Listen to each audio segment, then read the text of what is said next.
Welcome to the Tech Egg. Don't get scrambled. Enjoy the video. In this video, I will show you how to make a gravy omelet. First, let's gather our simple ingredients. You'll need 2 large eggs, 2 tablespoons of milk, and a pinch of salt and pepper for the omelet base.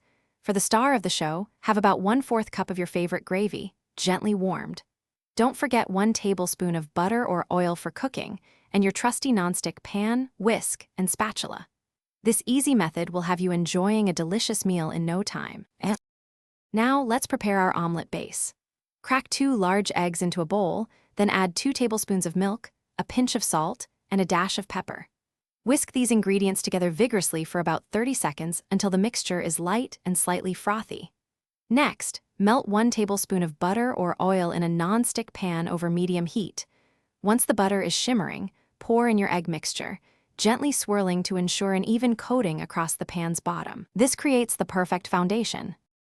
As your eggs cook, watch for the edges to set, which usually takes about 1 minute. Once the edges are firm but the center is still slightly moist, it's time for the gravy. Spoon about 1/4 cup of your warm gravy over 1/2 of the partially cooked omelet. Be careful not to overfill. Then, using your spatula, gently fold the other half of the omelet over the gravy. Continue cooking for another 30 seconds to 1 minute, allowing the omelet to fully set and the gravy to warm through. Your delicious gravy omelet is now ready. Carefully slide it from the pan onto your serving plate. For an extra touch, you can garnish it with some fresh chopped herbs like parsley or chives, though it's perfectly wonderful on its own. Serve your omelet immediately to enjoy its warm, savory flavors and tender texture.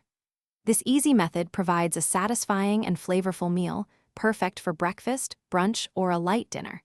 Enjoy every bite of your homemade creation. Thanks for watching. Consider subscribing if I helped unscramble your problems.